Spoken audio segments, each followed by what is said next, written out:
Mr. Stephen Curtis Chapman, thank you for being here. I've told you many times I'm a massive fan of yours, and also I just like you, and that's not always the case with a lot of people. Sometimes you meet them and they're fine, or it's everybody doesn't have to like everybody. Yeah. But you're just a good dude. You've always been super nice to me, so I was super excited when they said you were going to come over. So I just want to say that up front. Thank you. Well, thanks for having me. But seriously, appreciate you. What have you always been like outwardly, purposefully kind, or was there ever a time where you had some sort of perspective change where all of a sudden it wasn't so much about you? Did that ever happen with you? I feel like mine has recently happened, but I only know the version of you being super kind.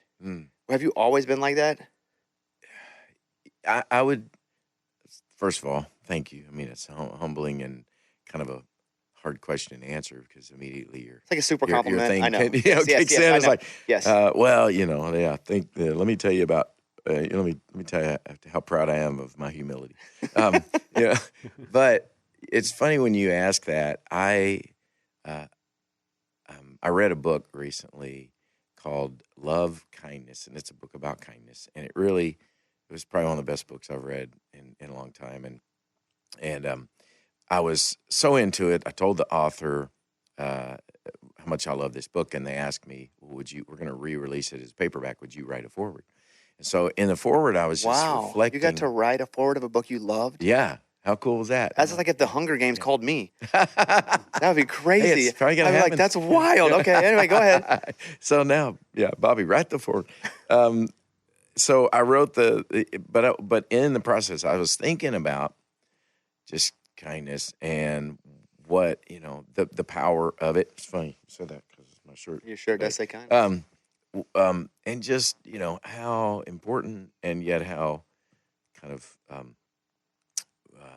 needed it is now. It feels like kindness is not the thing that is the order of the day so much. And I started remembering a time when I was a kid so my mom and dad, I grew up, and of course, obviously grew up around the church and buckle the Bible belt in Kentucky. And when I was a little kid, my dad was more interested. He was chasing the music dream, wanted to be on the Grand Ole Opry someday. He was a country music writer, had some not real success, but tried, and would come from Kentucky to Tennessee. But and my mom took me and my brother to church pretty regularly on Sunday morning, but my dad really didn't go. It wasn't against it. He just wasn't his thing and wasn't that interesting after he'd grown up in the church and all, but just as an adult. But we had a revival back in the day. They called it a layman's revival, which was basically meant they didn't have an evangelist, a preacher. They just had people get up and tell their story. And they came from other towns, and they would come up, and they needed homes, people to stay in homes. So they didn't put them up in hotels or anything. Of course, I'm in Paduka, Kentucky. I don't even think we had a hotel. And we somehow, and this honestly was kind of a miracle when I look back. I think it was just God worked this out because my mom convinced my dad to let one of these guys stay in our home. And he was a dentist. I remember his name was Dr. Findley Baird. And he stayed in our home for like 4 or 5 nights, which was unusual anyway. It was kind of freaking me out that was not a typical thing for my dad to have somebody stay in our home. And he, when he left, I remember he left like $3 on my pillow and my brother's pillow with a little note and just said, "Thank you guys for taking such good care of me and being so friendly to me." And it was, and when I look back, it's funny, that happened when I was probably 7 years old. And it really changed the trajectory of my family. It's probably why I do what I do now, the music I do and all of that, because my dad really was marked by that, was changed by his kindness in our family. You got your dad too, huh? Yeah. And it wasn't just, and it wasn't because he didn't preach at us. He was just kind. And it was that I think won my dad over more than anything. And for me too, I just still remember Dr. Findley Baird as this, he had kind eyes. He was just a very kind guy, and it made such an impact in my family.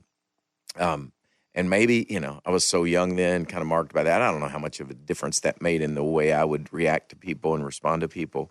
I think that's sort of for some people, it's a little more in their DNA. They just respond that way. My mom's very kind. My dad is as well, but especially my mom and so you're kind of around it, and that's just how people relate to one another.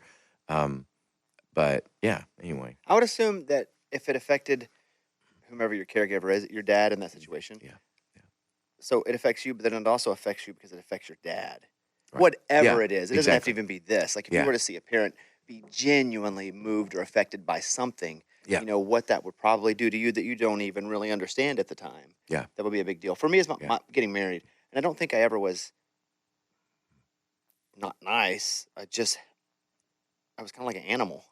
I didn't do stuff to be mean. I was just Yeah. trying to eat. Yeah.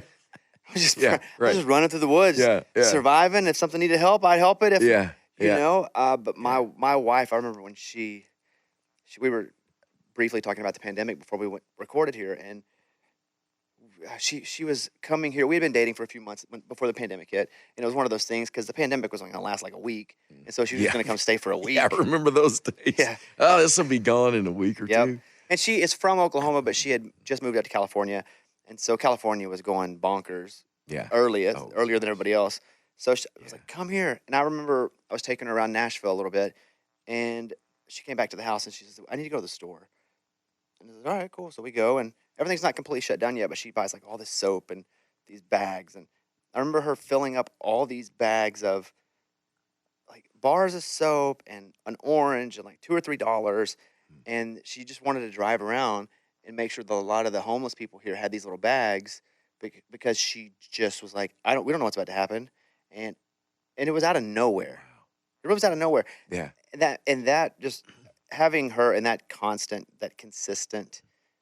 It's not even effort. It feels like from her. Sometimes it feels like it has to be effort for me because again, I'm an animal. Yeah. Yeah. And for me, it took a long time for that to kind of happen. But I do feel a difference because of her and just how she reacts to the world. Mm. But even when I Yeah. like talk to you, you've just always been the nicest guy, and nice not in the way of like fake nice, just like you look at people, Yeah. like you invest, even if it's 45 seconds, Mm. and invest into like what's up, Hmm. and that's a lot. Yeah. Wow. Paducah, I've been through a few times. I always associate Paducah with random town in America. When I go to my random town, it's Paducah. Mm. Always. Really? Always. That's, to me, that is random. It's the most representative, generic town of kind of the South, but kind of the Southeast, not Yeah. fully the South. Right. Always Yeah. my reference is Paduka, Kentucky. So I love it. what was Perfect. what was Paducah like as a kid for you? What resources were there? Yeah. Well, my favorite thing about Paducah is it is geographically halfway between Possum Trot and Monkey's Eyebrow. Of course, everybody knows that, though, obviously. Yeah. That's the best thing. I had a T-shirt when I was a kid. It was like it said that I come from halfway between Possum Trot and Monkey's Eyebrow. I'd give anything to still have that T-shirt. In fact, nowadays you can just go online and like custom make a T-shirt. I need to make that shirt again. But so Paducah, yeah. What was it like? What were you Like what as a was your question? kid, Like just like yeah. just what do you remember? What are the vivid memories of home of the town? Yeah. Well, it's a river town. It's right on the river. And on the Tennessee River. Actually, the Tennessee and the Ohio River kind of run what do they call it? When two rivers kind of run together. That they're literally both we call it the foot of Broadway. So if you drive Broadway all the way through Paducah, you're going to run right into the river. You got to eventually turn around and come back. So did you like fish a lot? Yeah, so I did. I grew up fishing. I grew up, and we had I think it was it was like 47. The flood of 47 or something is always talked about in Paducah. There was a major flood that completely flooded the downtown. So they built this big flood wall. So when you get to Broadway, which now we have a really cool, it's called the Carson Center, which is a really nice kind of symphony hall. We have a Paducah Symphony. I've done a concert with the Paducah Symphony, so I know from experience they're actually really good. A lot of the players come from Nashville, but there's some from Paducah. But so I remember the flood wall. I remember hearing the stories of the flood, always kind of being a little nervous about that. Can that happen again? But no, that's why we built the flood wall. But I remember my best memories. We had the Columbia Theater, which I keep thinking I need to go back and figure out a way to.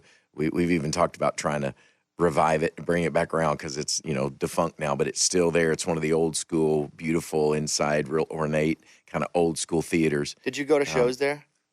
Yeah, yeah. We went. It was it was movies. I mean, I remember where I saw my first movie when I was a kid, and of course saw Star Wars there, and saw Gone with the Wind. I think might have been the first movie I saw at the. Which how typical is that? That's pretty cliche, but but that was it. But it was my grandmother, my dad's mom, would take my brother and I to Finkel's was the store. And that's where we would go and get our new Converse tennis shoes. Whenever we wore out our tennis shoes, we would always go there. It was kind of an everything store, but they had, because this was, of course, before there were Walmarts and Targets and all that business. So it was a department store, I guess. And my grandmother would take me and my brother, and we'd pick out our new Converse Chuck Taylors and take off running down the street because it was like, look how fast we can go now because we got new shoes. You could go even that much faster. And just, obviously great, great memories. My dad played music. A lot of my memories around my church, little Baptist church, Olivet Baptist Church, where we sang and kind of grew up singing together as a family. But we played, we'd play music around town, my brother and me. Became kind of a little duo, Chapman Brothers, and we'd play at the Western Baptist Women's Hospital Auxiliary Christmas Program. We were always a big That's a deal lot of with words. that. That is, man. That's just a lot just of to words. even say You that have to many say words. where to come. I'm tired halfway through. I Western probably won't be Baptist, there, blah blah blah. Yeah. Yeah. So a lot of music and fishing. Yeah, I grew up fishing. My dad was my favorite thing. Really is fishing. We hunted a little bit. We had at the time we had quail. Still had wild quail. They're all moved out now pretty much, but you can't find them around this part of the country. But we could hunt. We'd walk out our back door with our 410 shotgun. We always had a hunting dog. My dad grew up loving hunting. We didn't do a lot of it, but bird hunting a little bit. And I had 2 ponds close to my house. So I grew up basically just fishing pretty much every day. If I didn't have a guitar in my hands, I usually had a fishing pole in my hands. When did you start playing guitar? Did your dad have a music store? He does still. Still, okay. Yeah. So when did you start playing guitar, or do you remember, or did you just always have something? I remember pretty distinctly because my dad owned a music store. He started it when I was probably about 5 years old. He worked for the railroad, Illinois Central Railroad, because that's kind of my family. All of my family on my grandmother's side, my dad's mom's side, were all railroad people, and we had a big train depot, Illinois Central, in Paduka. And so my dad worked there, hurt his back, ended up like lifting something and had back surgery, ruptured disc. And his dream though had always been to have a little music store and be a guitar teacher. He loved music, barely finished high school, got his GED, didn't go to school, didn't go to college. Neither did my mom. He had a radio show, actually, incidentally, when he was about 16 in Eastern Kentucky. He went to Eastern Kentucky to live with some family. His dad, my grandfather on my dad's side, died when my dad was real little. Left when my dad was 3, alcoholic. Went AWOL from the Navy. Just kind of a bad.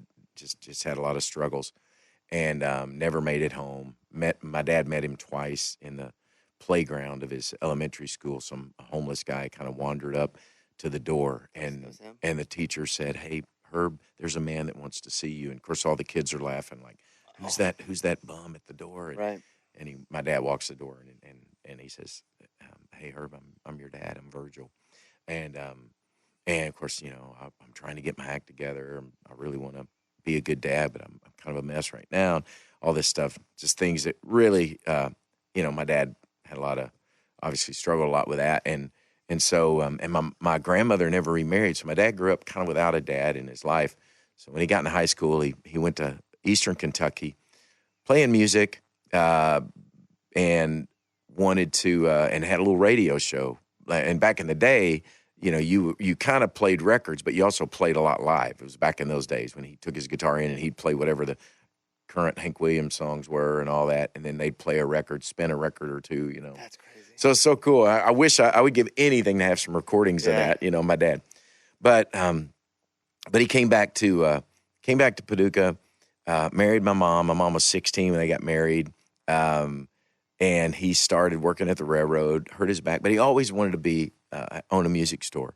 He started writing songs, came to Nashville, had a little publishing deal for a while with some guys, the Glacier Brothers, who guys here in Nashville know their names from back in the day, and never had any real success, but kind of dabbled in it and played and had some real interest.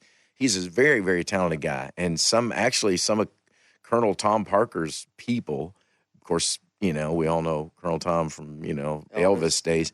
Some of his people had some interest in my dad, courted him a little bit, but it never turned into anything. So he kind of brushed up against it, but finally settled down into this music store, Chapman Music in Mayfield, Kentucky, and which is just outside of Paduka, which was the town that got destroyed by the tornadoes a few years ago. Everybody heard about Mayfield, Kentucky, because it basically got leveled. That's where my dad's music store started. I was a kid. I'd go hang out in his music store with him. Always loved just being around music, around guitars. So I was 6 years old. My dad brought a guitar home for my older brother. And because my brother was probably 8 and a half, my dad thought, yeah, he's old enough to start maybe playing. But I was the one really interested, even though I was only 6. So my dad sat me down, saw how much I wanted to learn. And first song he taught me was Folsom Prison Blues, Johnny Cash. So I'm 6-year-old kid, just top of my lungs, singing about shooting a man in Reno. That's right. That's funny. So was your dad it's classic now, but was your dad a country music fan? Big fan. Yeah, he would go to the Opry. When he'd come to Nashville, I love this story because it's such a fun story, the whole wraparound. He would come to Nashville from Paduka, bring his guitar, come try to make, go up and down Music Road, pedal his songs and had a few meetings here and there. And he tells me that he used to go to the Ryman back in the day. That was when the Opry was before the Opry House was built. He'd go to the Ryman. He couldn't buy a ticket, couldn't afford a ticket. But that back in the day, they didn't have air conditioning yet. And in the summer, they'd open the windows. And he said, I'd sit in my car, roll the window down, and I'd listen to the Opry and think, someday I want to be on that stage. That's my dream. Because and he'd listen to it on WSM. When I was a kid, if the weather was just right, you're 2 hours away from Paduka, you could pick up WSM and you could hear the Opry. And I remember being in the car, and my dad it just crack, it was all this static, and all of a sudden you'd hear, well, you bake right with Martha White. You'd hear one of the, little commercials, and Dad go, hey, that's it. That's the Opry. Hang on. Y'all, everybody hush, listen, that's the Opry. And, it was just this reverence of, man, that's music. That's where it comes from. And so fast forward, gosh, I'm going to say 40, 50 years, I do a bluegrass record, which I've always wanted to do because that's the music. My dad really grew up bluegrass and folk music and all of that. And I was releasing my bluegrass record called Deeper Roots. And had Ricky come do something with me on it. And my dad sang on it with me and my brother. We did a bunch of old stuff we grew up with. And I called Dad and I said, hey, I want you to come to Nashville. I'm gonna debut my new record, and I want you to come perform with me. Oh. And so he walked out on the stage of the Grand Ole Opry. And, wow. And he was 80, I think he was like 80 years old, 70, 79, and walked out and we sang together, me and my dad, on the stage of the Grand Ole Opry. So he made it. That's awesome. Isn't that a great story? What a great thing to be able to ask him too. Yeah. I want you to come and do this with me. Yeah. We can do this together, something you've always wanted to do. That is such a cool story. Yeah. Do you remember the first time you played the Opry? Yeah, I do. Yeah. I was 19 years old. I worked at Opryland, USA, which was it was an amusement park that was here forever. I don't even know. You probably... I wasn't here, but I knew about it, and I know a lot about it now. Okay. So I graduated high school in 1981 in Paduka. Was on my way to I was going to go be a dentist. Don't ask me why. My dad said... Well, I can tell you why. You made a nice dentist in your house that left you $3. That's right. There you go. I've never even thought about that. It's like, why did I think dentist? Probably that guy. Because my dad told me it was really hard to make a living, feed a family playing the guitar because he had done it for like 40 years. Yeah. He said, go get a real job, go get an education, dabble in music. You're great, you're talented, but man, so few guys can make a living doing it. So I was like, all right, so I'll do the right thing, So I was going to go to college and major in pre-med, pre-dentistry, I guess. I don't even know. But the summer before I went to college, I graduated high school. My older brother and I came to Nashville and auditioned at Opryland to try to get a summer job, and Playing music. playing music in one of the shows. Made it, got in one of the shows called Country Music USA. In Country Music USA, you dress up like the artist, Porter Wagner. I remember I did Porter Wagner, wore the suit. You wore the suit, You huh? walk out and you do the suit, which was donated. It was an actual one of Porter's suits that he donated. That's cool. And I'd come out and do George Jones, He Stopped Loving Her Today. And I'd come out and do, and Flat and Scruggs. And, you dressed up, put the hat on, came out and did a chorus of the song. It was just it was a variety show, basically. And did that for the summer.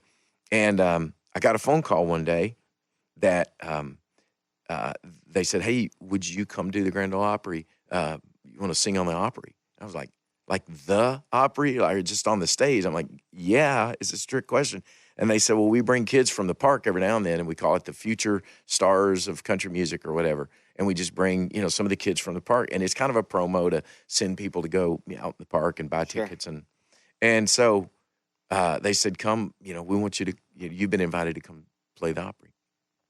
I was 19. I called my dad, of course, who at this point was like, Dad, guess what? I'm going to sing on the Grand Ole Opry. So he came, my mom, my grandmother, my brother. It was sitting out there, and Roy Acuff introduced me. And I walked out on the stage, and my big song in the show, kind of my big moment in the show in the park was the announcer would say, the incomparable George Jones. And I'd sing, He Stopped Loving Her Today, and do the chorus of He Stopped Loving Her Today. So I walked out on the stage, and Roy introduced me, and I sang the first line, He Stopped Loving Her Today. And then I went completely blank. I couldn't remember the words. No way. It freaked me out so much because I'm on the Grand Ole Opry, and I look at the audience, and my dad and my mom, and I'm like, and I couldn't remember the words. True story. And I'm like, okay, this is bad. I'm on the Grand Ole Opry, my dad and everybody, and Roy's standing there. And so it seemed like about 2 hours. It was probably about, 20 seconds, but I'm like, and the band keeps playing, and I could hear the band behind me going, they placed a wreath upon his door. They're trying to give me the words, everybody's like just dying for me. And so I suddenly get the words back, and I'm like, they placed a wreath upon his door, finish the song, get done. And the crowd's, super sweet, like, oh, we loved it. Roy walks over. This is a true story. He said, he's like 90 at this time. He's very, he's late in his years already. And he said, well, Steve, sound like you forgot the words there for a minute. Not going to let it go. I'm like, thank you. And I am not kidding. The first thing that came to mind, which is terrible, and I feel bad, this is not a kind thing to do. This will show the real, the other side of Stephen Curtis Chapman. The first thing that came to mind is this is when George was No Show Jones, when that's what they called him. He would come on stage, sing a song, fall off stage, and it was terrible. And the first thing came to mind is I just said, well, Roy, no, I didn't forget the words. I just wanted to sing it like George does it these days. That's funny. That's funny. I don't think it's not kind. I think it's pretty funny. It was pretty funny. And the crowd thought it was hilarious. And I walked off stage, and Roy looked at me, and he said, well, son, I don't know about your voice. I don't know about your music. I don't know. But if you can pull that off at this age in front of that crowd, I think you just might make it in this business. So when you finished that show, and again, I've had situations too where I just blank. Yeah. For whatever reason. Yeah. Did you have a lack of confidence, or was your ability to recover so good that you felt you could then do anything because you had already done it bad and got yourself out of it? I think that was probably more than anything, because I remember my dad coming back, and I thought I knew he wouldn't be disappointed. I mean, he's been my biggest fan, but I felt bad, and my dad was like, you know what? Elvis forgot the words, son. But what you did with that's awesome. You won the crowd, and that's a performer. That's what an entertainer can do, and you got that in you. So way to go, Did you get to see him perform like openly in places where you would go and just sit and be in awe of your dad? Yeah. When I was a kid, he was in a group. They were called the Village Singers, and I'd go watch him perform. That's my earliest memories, really, are watching my dad play. We had a little Kentucky Dam, which is in Kentucky. There's Kentucky Lake and Barkley Lake and Land Between the Lakes area. And my dad was in a group called the Village Singers, and they would perform every weekend at Kentucky Dam Village area. Like a And boy band or like with instruments? no, it was bluegrass. It was folk, Bluegrass. bluegrass. Yeah. Yeah, yeah. They played Rocky Top, and and then Dad No, would I hate sing that "Green song. Green Grass of Home." I can't I do hate Rocky that song Top. No, too. I I can't do can't Rocky either. Top. I'm Arkansas. No. That I'm song. Sweet Home Alabama, but we Okay, won't talk about that. You know what? I can take that song.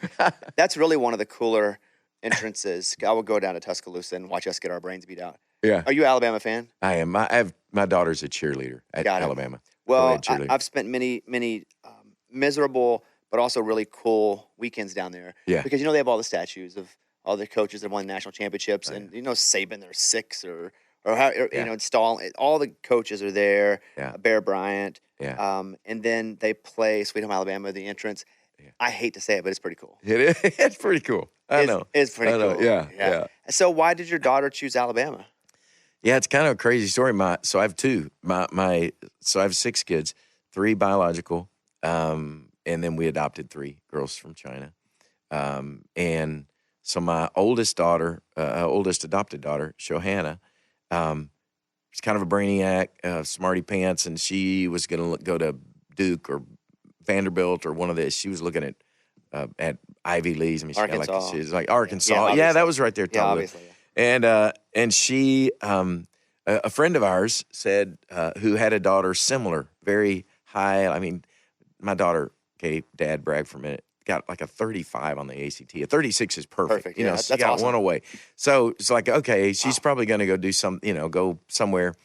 And but a good friend who had a daughter similar to her academically said, man, Alabama was nowhere on our radar, but they offered our daughter, they're trying to get her there on a pole vaulting scholarship, but she went and visited the honors college and was blown away. And it said, I know Shoei, I know kind of her, sort of thing, her intellect and all that and academic leaning. You ought to go check it out. So we went down there, she's looking at schools. She's a junior in high school, and went down, and we were blown away. Every one of the, especially the honors college, they were really working hard to bring a lot of those kind of students, sort of the higher, academic students in. And so our daughter Shoei said, I think I'm going to go to Alabama. And my wife, who's a massive college sports fan, was like, okay, I'm good with that. We can go watch football games. But I'm also thinking you guys aren't Alabama fans right then. Like, you're not. No. Got it. Yeah, she's from Ohio, so she's kind of a Buckeye fan. I grew up in Kentucky, but You sadly, big Blue Nation or no? it's sadly I'm pretty sports dumb until I met my wife. Got it. In fact, to the degree that the first year we were married, she looked at me and started talking about how excited she was for March Madness. And this guy from Kentucky, and I'm just confessing here, you probably will never have me on your show again. I said out of this mouth, now tell me again, what's March Madness? I'm not really sure. And she looked at me like, is it too late to annul this marriage? I'm married to a Kentucky guy who doesn't know what the heck. It's like, what? How's that possible? So that's what she's had to deal with. So we were not necessarily Alabama fans. We have some good friends, very dear friends, who are massive, went to Alabama, big fans. So we've watched some games. I figured I learned who Nick Saban was. I was shamed when I said, who is that? So I've quickly learned. And so Shoei went, loved it. Our daughter, below her, Stevie Joy, is an amazing cheerleader. She was a gymnast, wanted to cheer, incidentally, at Kentucky, because they have like the best cheer program in the nation and win a lot of, championship. They have a big competition where they do co-ed championship cheerleading thing in Florida. And she watched it every year on TV and takes notes and that's where I want to go. And then they had a big blow up, fired all the cheer staff her junior year. And so her second choice was Alabama. It's in a great program too, cheer program. So she ended up going there, following in her sister's steps. So now we're in our 6th year. Shoei graduated, got her master's in social work from Alabama. And then now Stevie Joy's a junior, getting ready to cheer at the Rose Bowl.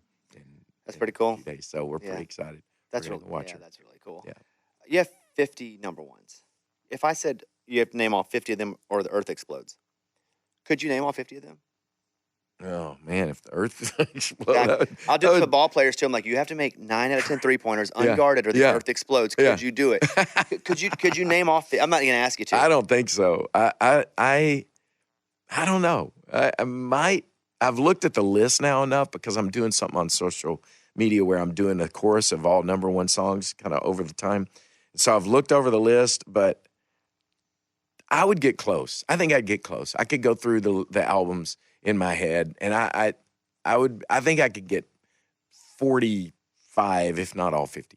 Looking at the list of people who have had 50 number ones, just anywhere. Well, there's like 4 people. I mean, it's you, it's Madonna was one. Conway, yeah, as I heard, yeah, and, is another one. And George Strait. Oh man, yeah. So all 4 of you pretty guys, good. you should have done a record together. That's some pretty good company, huh? Yeah. Is there like a text thread you guys are? Well, yeah. Yeah, right. Not Conway, Me and obviously. Madonna. Rest in peace. Yeah, not Conway. But you, He's, George, and Madonna just chatting it up I at 50. know it. Boy, that would be, the 3. We need to figure out a way to do a trio, Where did it, what's up with the middle name? Why? Yeah, Curtis that's Chapman. a good question. Okay, so my dad's best friend, funny, we were talking about the Opry and talking about all that. So my dad grew up with a guy named Jack Curtis Martin. Jack's dream, my dad's dream is guitar player. They grew up playing music together. Jack was a dobro player. And the dobro is like the big... slide. Slide guitar. You use a slide and lay it But it flat. looks like a guitar. He's laying on your lap. Resonator. And Jack became dobro player for Flat and Scruggs and played on the Opry for years. So he made it big time. So anyway, that's where my middle name Curtis comes from, Jack Curtis Martin. So it's not your real middle name? No, it is. My name is you were Stephen named after Curtis Chapman. Got it. So I come to Nashville. I'm Steve Chapman. That's all I've ever been. I mean, I'm a Paduka boy. You don't use, you use your middle name when you're in trouble. That's it. That's why you have a middle name. And if I heard Stephen Curtis Chapman, that was, get in here right now, Stephen Curtis. And so I come to town. There's a guy, songwriter named Steve Chapman and his wife Annie, and they do music together. And in fact, when I was a kid, I had an album from a group called Dogwood, who was comprised of Steve and Annie Chapman and one other guy. So I thought it was cool because I had a record with Steve Chapman's name on it. And they kind of did folk. It was sort of gospel, but it was kind of folk music. And so I knew there was another Steve Chapman, but I thought, I don't even know if he's still doing this. So I get to town, and all of a sudden, all these people are confusing me because I'm in gospel Christian music. They're like, is that Steve? Wait a minute, Steve Chapman's married to Annie. Why is he talking about Mary Beth? Did they get it? What happened? And so literally my record, when I first started writing, my publisher came and said, royalty checks are getting confused. BMI doesn't know, is this that Steve or which Steve Chapman? You need to come up with a different name. And Steve and Annie's son is Nathan Chapman, who went on to produce Taylor Swift and is a country music guy, great guy. And I met him at baggage claim one day when he saw my bag go by, and he said, so you're the other Steve Chapman that's not my dad, that everybody wonders if I'm your kid. And you guys are not related at all? Not related at all. Yeah. So, I just assumed you were. Oh, really? Yeah. Yeah, and I know Nathan. Yeah. I assumed you were like cousins or something. Yeah. His dad is, wow. But his dad is Steve. And so they literally, one day I walk in and my, at the time, publisher, and I was just starting to talk about doing a record somewhere down the road, but I'd been passed by everybody at the time over as an artist. I had some success as a writer, so people were interested in signing me for my publishing, but no one was interested in signing me as an artist. And so they said, hey, if we're going to do this, one thing, we feel like you got to do something different with your name because people are going to get you confused, not know you're a different guy. And so what do you think? And literally it was like, well, let's see, can Stephen Chapman work? I'll just put my, N on the end of it. And they said, no, it's not different enough. Yeah. And I said, well, and they said, what's your middle name? And I said, well, it's Curtis Chapman. That sounded like an R&B artist or something. It didn't feel like me. And I was like, man, I don't know. They said, well, we'll just use your whole name, Stephen Curtis Chapman. That won't get confusing. And so that was kind of it. Now, did you feel like Regal? Because I feel like I'm using 3 names. It felt kind of weird. It like felt very weird. Because your name, saying your name, I just feel like I'm doing something like in a legal room. Stephen Curtis Chapman. Yeah. And I've said it forever because I was listening to your music forever. Yeah. But it's 3 names. It sounds a little pretentious and fortunately or unfortunately, I don't know. When I was a kid and because I was still a kid when that was all happening. I mean, I was 21 years old 22 when that was being talked about. And I think I didn't even know what the word pretentious meant probably. So it was just kind of like, well, it's my name. I mean, I don't know what else to do. Stephen C. Chapman. They're like, nah, it's not a Michael W. Smith. That's working. Mhm. But so it's funny. It felt like a lot, but they were all for it. And I was, I'm like, well, who am I to argue with the experts? They know what they're talking about. When you were deciding what you were going to do with your career, was it always non-secular, secular? You're picking what kind of. Did you know you were going to do Christian music? Was that just a big part of your life? How did you end up choosing that as your selection of what you were going to do? Yeah. It's a great question. It was a question my dad and I talked a lot about because my dad had such a love for country music. Did you not? I did. Okay. No, I love it. I grew up with it and loved it. And, it's like I said, my job at Opryland. Before Opryland, there was a little Opryland wannabe in Kentucky, close to Kentucky Lake, called Kentucky Territory. That was my first music gig when I was, other than playing music around Paduka, when I was a kid. But I got a summer job there before I got the job at Opryland and played music there. Same kind of deal. Again, it was just way smaller time kind of little park. But we played bluegrass and country music and sang, all that. So I've always loved it. I mean, the music that influenced me as a kid, still my probably favorite singer in the world is Glen Campbell. I was literally going to ask you about Glen Campbell next. Yeah, because I'm from Arkansas. It's such a big deal too. Golly, yeah. So, but there's not a better singer. I'm going to pin that and come back to it. Yeah, I do. Okay. So that's the stuff. And then John Denver songs when I was a kid, Jim Croce, James Taylor, any of the singer-songwriter guys. But then I got into rock and roll too, and but more like the Doobie Brothers, Eagles. I love the harmonies. I love any group that had cool harmony kind of stuff because I've always loved that.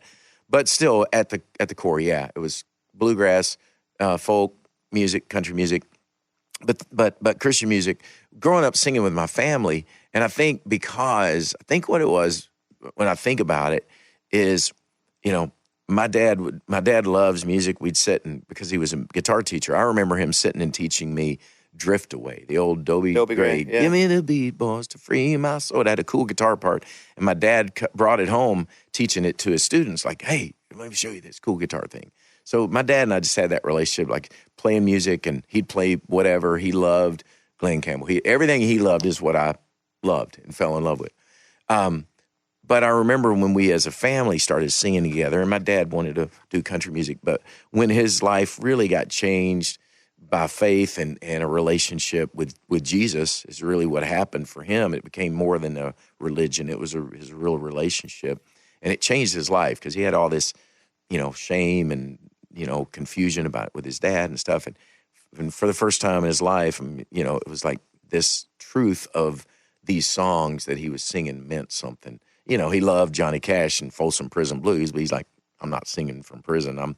But when we sang Bill Gaither songs, and there's a song called He Touched Me that we would sing as a family, my dad would just cry every time he sang it because the song says, shackled by a heavy burden, neath a load of guilt and shame, then the hand of Jesus touched me. Now I'm no longer the same. He touched me. And that's the chorus.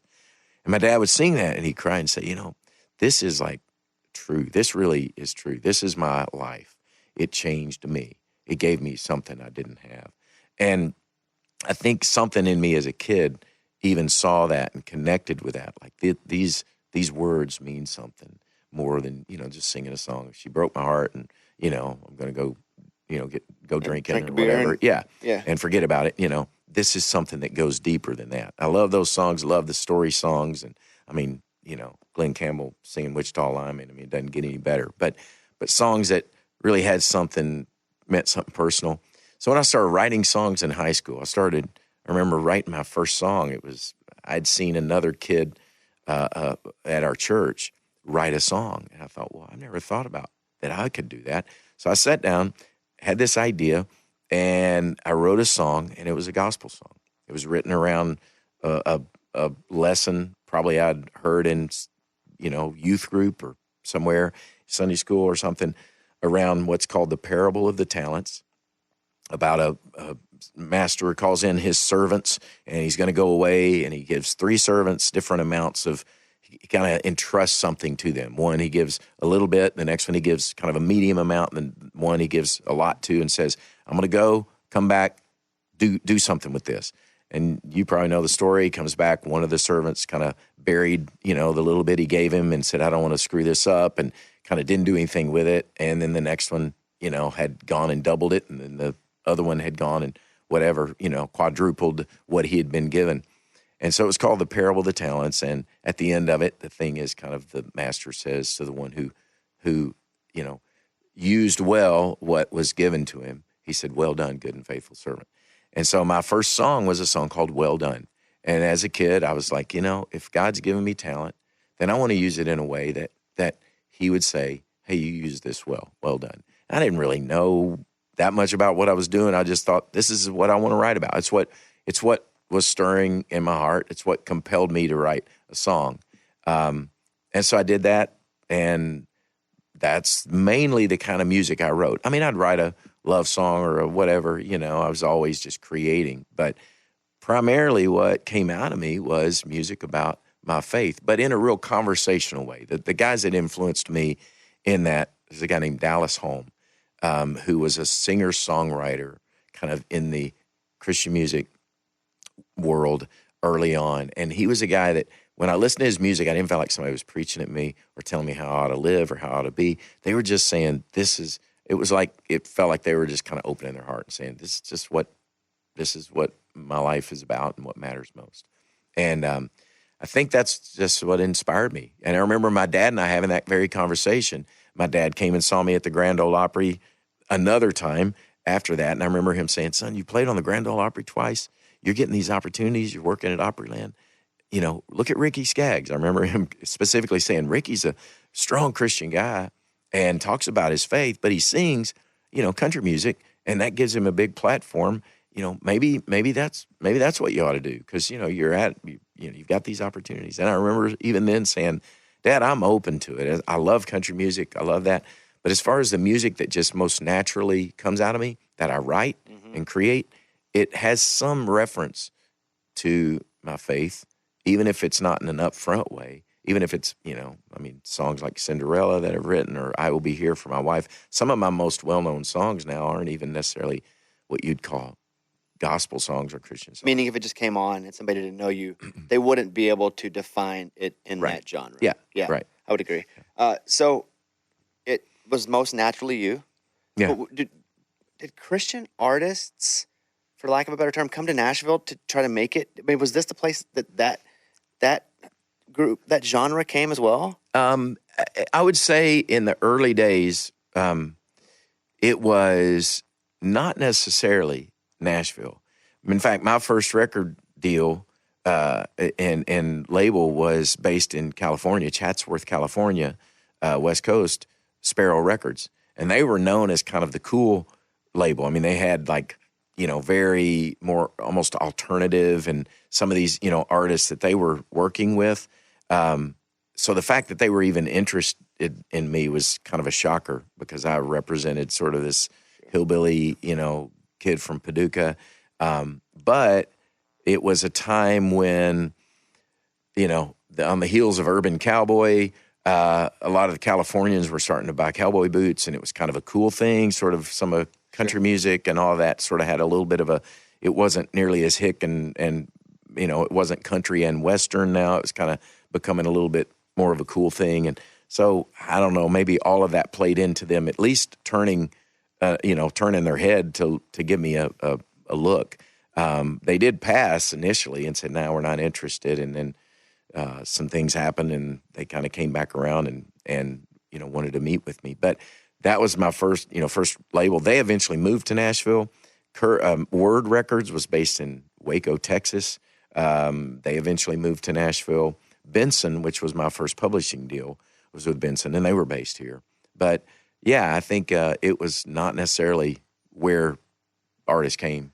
Whenever you're starting to become, you've dedicated not just your life to Christ, but you're dedicated your career to Christ as well. Did you have to learn how to be a better witness? Did you have to learn how to speak, because you're not a preacher, but you do pretty good at it. Yeah. Especially now, you've been doing it, you know how to do it, you do it a lot of times. Yeah. But if you're just generally playing music and you're having these conversations with your dad, that means you probably haven't spent a lot of time witnessing while playing music, openly and loudly. Yeah. or maybe you had in church? Like, Yeah. was there a growth there that you had to go through so you could be a really well-rounded Christian performer? Yeah. When I first started, it's kind of interesting in that I really felt ill equipped. I remember having conversations with my wife because I started writing songs, got songs cut by other artists. First cut was by the Imperials, which I was a massive Imperials fan. When Russ Taff came along and the Imperials changed kind of the face of Christian music. They kind of made the leap from being Southern gospel quartet guys who backed up Elvis to, Michael Omartian produced them and this guy who'd made Christopher Cross records and Donna Summer, these cool pop records who suddenly brought, these guys into this whole new realm. Like, you can do that and sing about your faith and sing about Jesus. That's amazing. My first concert was Andre Crouch and the Disciples, which Andre, is amazing. The songs he wrote and the music he did. So I was influenced by all of that. And yet when I first started, so I was writing songs and they were getting recorded by other people.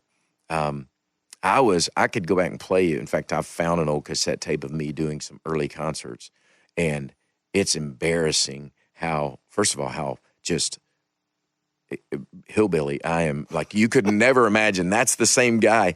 And even when I was at Opryland, they did a TV show on the Nashville Network back when we had TNN, the Nashville Network. They did a thing called Opryland on Stage, and it's me and my brother being interviewed on that. And we're singing, and I'm talking about, I kind of want to hopefully write gospel music. That's what I really love probably the most and write. But man, I'm in my country. It's like, I hope someday I can make it in gospel music. It's pretty funny. But and when I started, and then I'm writing songs and I'll do little things here and there with my brother. And in college, I started doing music and playing concerts and that kind of thing more. And I just remember thinking, man, if I'm really going to do this, and then when suddenly I get the opportunity to start not just writing songs, but recording my own songs and doing concerts, I remember thinking, I didn't go to Bible college. I mean, am I even equipped to really do this, to stand with some degree of, like a preacher, like someone would look to a guy on stage to say, he's got some direct line here that we don't have. That's why he's up there, so we can listen to what he has to say, which sadly we all know that isn't necessarily the case. Now with documentaries and all the exposés, it can tell you there's actually, they're about as broken and messed up as anybody. But still, there is that sense for me anyway of, man, I'm taking this seriously, and I don't want to just get up here and say, well, this is my opinion. If people are going to be looking and listening in a different way. What I will say with that is the people, again, who influenced me the most, the guys that I was most inspired by, were people that I felt like, much like the original, the OG, gospel music writer, Christian artist, you might say, King David in the Psalms. There was a real honesty, and there was a sense that, because you can read, King David saying things like, how long, O Lord, are you going to forget me forever? I feel desperate. I feel alone. I feel afraid. And then saying, but I will praise you forever. These great psalms that we write songs around. But the reality is there was an honesty. The Apostle Paul, I am weak, but he's strong. And when I'm at my weakest, that's when his strength, God's strength, is greatest in me. I wrote that song, His Strength is Perfect. So my songs, I felt like, and even my position, my posture in front of an audience was, I'm just going to be as honest as I can be. And it is my relationship with Christ that has given me life and is what my life is centered around. My marriage, struggling, good, bad, all of that. I'm just going to be really honest. So when I got up and sang, I Will Be Here, the reason I got, signed to CAA with John Huey, who was my agent for many, many years. And CAA, again, was the cool, they had the big artists. What are they going to do with this, hillbilly guy? they had Amy Grant, which she was, you know, the biggest in gospel music and beyond. And he heard me sing, and I'll never forget it. He still tells the story. He said, you got up at Knott's Berry Farm in California. He was out there seeing some other artist, and this kid with a mullet gets up and kind of country, kind of pop, kind of rock and roll, don't really know what he is musically. It's good. But he said, I'll never forget, you told the story of your parents who had just gone through a divorce, and you were just struggling with the reality of it, and you wrote this song, I Will Be Here, that you sang for your wife to say, I don't know what it's going to feel like tomorrow or 10 years from now when I wake up and what we feel for each other, but I've made a commitment. I really want to honor, I want to go the distance, so I will be here. This is the song. And he said, that's what, you know, connected me. I want to work with that guy because I feel there's an honesty. And yeah, he's singing about his faith, but he's singing about it in a way that I think everybody can relate to. Yeah, like I would always say, it felt like you were singing to or with, not at. Yeah, yeah. There's a big difference. Yeah, exactly. Especially because I grew up in a Baptist church, and there is a difference. Yeah. In the music and the communication from the different people you would listen to. I remember whenever like the 90s happened, like late 80s, 90s, and it would be Newsboys, Jars of Clay. That's when I first started to feel like, oh, okay, now I can actually feel like they're saying things I was thinking and not saying things to me that I should be thinking. Right, yeah, exactly. You know, and I feel like that's kind of what people discovered in you early on, is you represented a bit of what they were feeling and saying. Yeah. And not what they were told they should be feeling or saying. Yeah. Glen Campbell to me has been an icon because he was massive to my grandma. But I'm drawn to your dad so much. And I guess because my story is a lot like your dad's story. But in that, he loved Glen Campbell. But Glen Campbell, the Wrecking Crew, like, he was such a good, great technical player. Oh, gosh. Yeah. And I think that gets lost a lot from people knowing Glen Campbell, the country artist or the rock or the guy that had the TV show. Yeah. But he would play. He was he'd play on Beach Boy records. Oh, yeah. So when you say that your dad loved him, it makes sense because of who your dad was. Yeah. And so did you love him because your dad loved him? Yeah. See because that was my grandma to me. She instilled Glen Campbell to me. Really? Yeah. Yeah, that was exactly it. And I would take the Glen Campbell live record, and I want to say it was live at Royal Albert Hall or something, and he played he did For Once in My Life, the Stevie Wonder song, and he did a version of it, and he plays this jazz guitar solo in the middle of it, and it was one of the most mind-blowing, because my real love as a kid was guitar first and foremost. My brother was the singer. Incidentally, I grew up not the singer. My dad and my brother were the singers.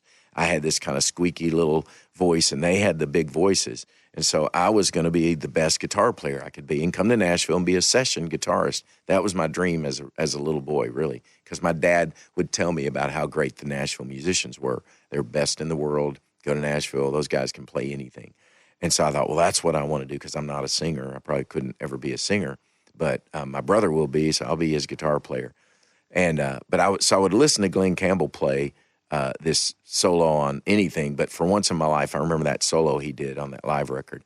And I literally would slow that album down. I had the album, and I would like put my finger on on it and slow it down so I could try to figure out, because it was just a jazz stuff that I had no concept of, and my dad didn't really play that. So my dad played bluegrass and he was a great player, but that stuff, that kind of soloing, even Dad really didn't know. So I'd try to figure it out, because he was, in my mind, he's as good of a guitar player as he is a singer. And so he was, as a result, a huge hero of mine. So it had to be super cool to work with him. Yeah. Oh man, gosh. My first, like one of my first cuts was, I'd written a song, Imperials had recorded a song, Sandy Patty had recorded a song of mine, a group called White Heart, which was an early Christian music kind of Christian rock group made up of Dan Huff, who, would go on to be obviously amazing record producer. Was Dan Huff Striper? Was he in Striper? No, he had a band called Giant, which it is Giant, which was which was a rock band. But Dan and Dave, his brother David Huff, was a drummer, and Dan and it was a one-word band. I got my one-word band. Yeah, that's right. Yeah, from White Heart to Giant. Yeah, it wasn't Striper. But but those guys, and so I had a cut on their records. I'd had some songs cut by other artists, and then I heard about Glen Campbell being a part of a patriotic album. So it was a compilation. It's going to be a bunch of different artists, and I wrote a song called "Another Day in America," and Glenn recorded it and cut it on that record, and I lost my mind. Crazy. I'm like, to hear Glen Campbell's voice singing my song. And then he recorded "I Will Be Here" as well a few years later, and I got to sing backup on that. We were never in the studio together. Jerry Crutchfield was producing it and called me and said, "Hey, Glenn's going to do 'I Will Be Here,' and wants you to come sing background vocals." But he was in Arizona, I think, at the time, and so I just went in and sang. But oh man, that's I even when I say it now, it's like, am I making that up? Right. Is that real? Did Glen Campbell really sing one of my songs? Yeah. I have two final questions for you. Were you a child prodigy? Were you told that? Do you know if you were? Are you being humble? I don't think. No, I don't. I mean, I don't know how you define prodigy specifically, but I was the kind of kid that, would take my guitar to school, and people go, "Man, you're really good." But when I watch, now with social media, you watch these kids that like sit down and like they're masters of whatever, and you go, that's a prodigy. I think I was just I was a talented kid who just ate, slept, breathed music. I mean, literally, my mom, tells stories of I would get out of the bathtub, our one bathroom little 100-year-old farmhouse in Paduka, and I'd get out of the bathtub, and we had these little chairs at our kitchen table that were like woven, the weave on the thing. That's what the seat was made of, like a woven kind of the cross woven, whatever. Yeah. And I would get out of the bathtub, and I wanted to play guitar so bad that I would just go buck naked, sit at the kitchen table. It was me and my brother, and I'm like 6 years old. Yeah, I do that and now. Play guitar. You do it now. Yeah, all right. With video games, though. That's right. Yeah. And my mom would say, "If you're going to play guitar, put your pants on." And because I had little crossbars on my butt, she could go, "Yep, you've been playing the guitar in the nude again." That's funny. Yeah, and that was it. But I loved it. I think that was it. I just loved music. So, final question, and we were talking about before we started this part, Still, and you're doing the tour starting in February, the Still tour. Mm-hmm. So it was Still's like the first studio album in almost 10 years. Mm-hmm. It's a long time to wait. Yeah. Why? Why did you wait? And the last one was a little more bluegrass, right? Am I wrong on do I feel right about the timeline? The one before that was bluegrass. Yeah, yes. That's the one I did. My dad sang on, and the one that ended up doing on the Opry with my dad. Yeah, it was Deeper Roots. So why 9 bluegrass? years? Honestly, Bobby, I didn't know if I would make another record. I didn't have a record deal, a contract saying, "Hey, you got to deliver." Music's changed so much, the way people consume music. Do people even make records? We've talked before, I think, when we were together about my boys in a band called Colony House, my favorite rock band in the world. As a shameless plug for my sons. Make sure you don't edit that out. Check out Colony House music wherever you listen to music that you love. But they are freaks. They are freak talents, both of those guys, and their band is amazing in the music they play. So, we talk a lot about, do people even make records anymore? I mean, I made albums, and you listen to them when I had a theme and it was a movement. It was like a book. You don't just get chapter 14 and read about, the big moment of whatever. You got to take the whole journey. And that's what I loved about records. I mean, I'd listen to those records when I was a kid, and you'd take the whole journey, and you had the fast songs, slow songs, the crying songs, all of it. And so it's just changed so much, and the way people listen now, it's like, it's so quick, and attention span is so short, and so we just want a song, and by the my kids will be like, "Dad, check out this new song," and they'll play 30 seconds, and then it's on to the next thing, and I'm going, I thought we were going to listen to a song. I just got the intro, like, give me a song. So with all of that going on, and a guy who, the way I write songs and all of that, it's like, maybe I'll make another record.